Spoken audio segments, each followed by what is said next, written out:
Today, we stand before the cross, a place which evokes a deep sense of mystery.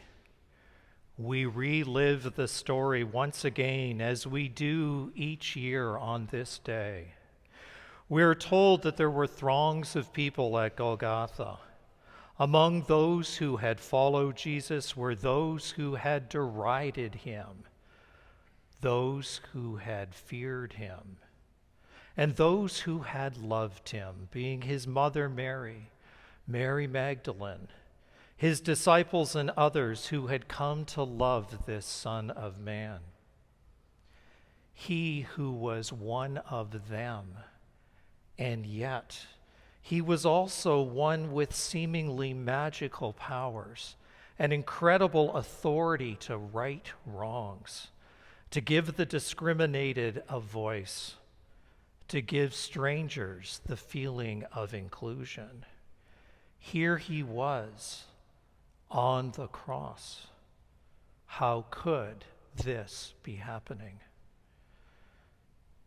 Has it ever been your experience that you are amid activity going on around you and you say to yourself, this can't be happening? Not now, not to me or to my loved one. It seems surreal.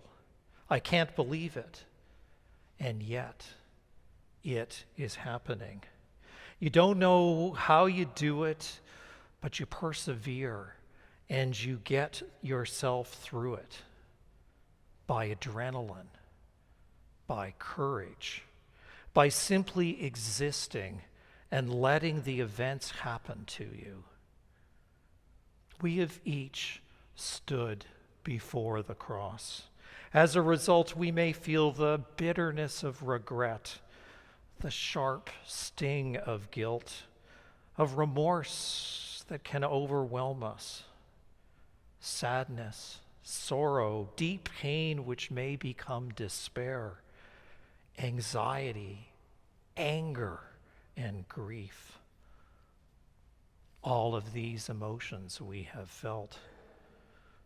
We feel what is going on in the world around us. A mother mourning the random murder of her 16-year-old son on the TTC becomes a modern-day warrior, asking the questions, when is it going to stop this senseless violence? And what are we going to do about it? She stands before the empty cross, directing our attention to it. We ask what's wrong with our refugee system that drives families with young children to take risks, crossing the chilly, rushing water of the St. Lawrence, heading to the U.S. A risk gone terribly wrong, and 8 people, including 2 children, perish. What are we going to do about it? We read of states in the U.S. where people with assault rifles are more welcome than gay people, where books about being trans or queer are banned, but heavy-duty guns are not. Places where Jews face the terror of anti-Semitism within living memory of the Holocaust. What are we going to do about it? None of us can withstand being before the cross for too long. We turn away, the body is removed, and all that is left is the empty cross. How do we respond to this cross that we stand before? Oh, we can stay in pain, in grief, in anger. However, we know that this overwhelming sense of pain cannot be withstood by us for too long. Are there other options? We are a people who live in relation to one another. We benefit from kindness, from a hug, and from respect from one another. The essence of Christianity is relationship, to live in loving relationship with God and to live in love among each other, treating each of us as we would want ourselves to be treated. So how do we draw upon this resource of relationship? One way is to grab hold of one another as the women did that day at the foot of the cross, holding on with as much strength as possible, as if our life depended upon it. Another option is to tell stories. These stories allow us to share the connective experience of what it is to be human in this world.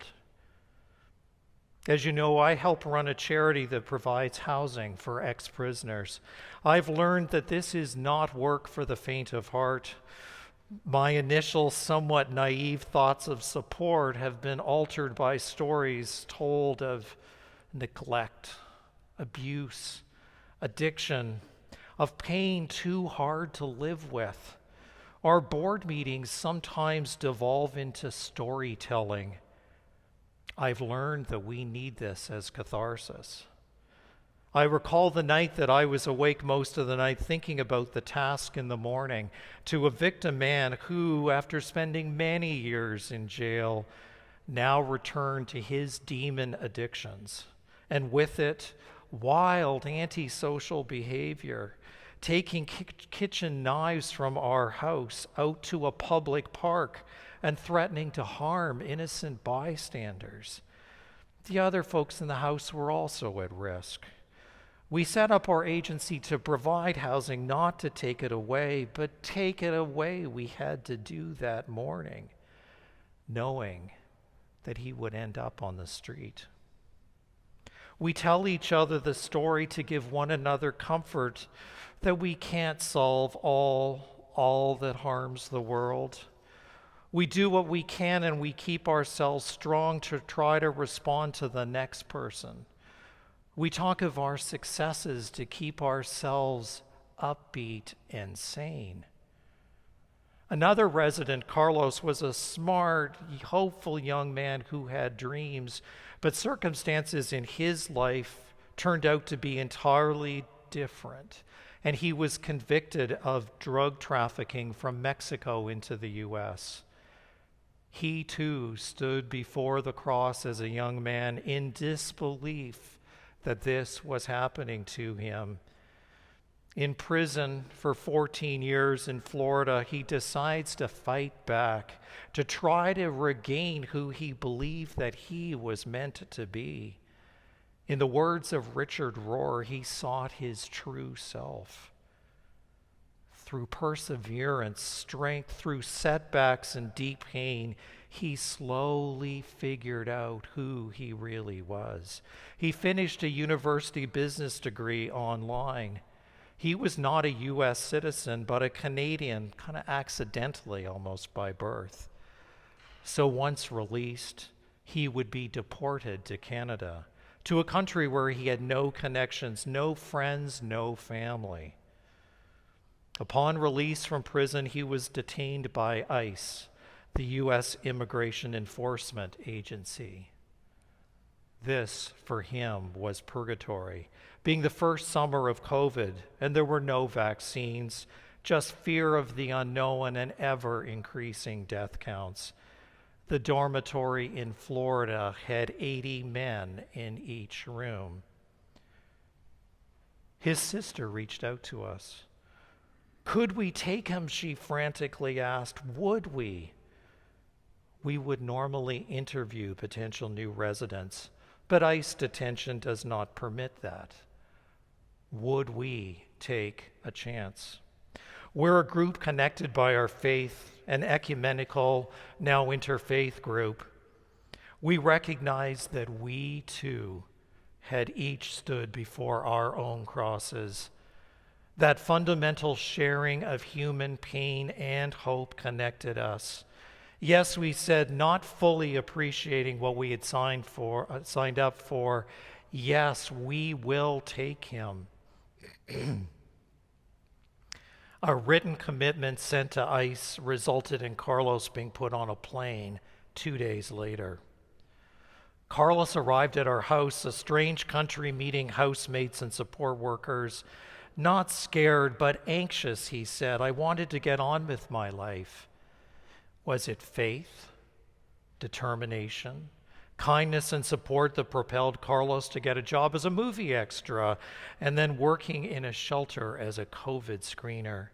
After nearly 2 years with us, he was able to return to Colombia, to his home, to be reunited with his children, and to start a business, and to continue to support our organization and his former housemates. He says, though, I will never be truly free. The stigma of being an ex-prisoner stays with me for life. The crowd at Golgotha eventually dispersed that day. They left the cross behind, as will we as we depart this day. This powerful story of mystery, of trauma and of profound grief, of faith and ultimately of love went with them that day and has changed the course of history over 2 millennia. Our stories, they might not have the same impact, but they're ours to be shared, to keep us alive, to remind us of our shared humanity. As David read in Isaiah 53, out of his anguish he will see light.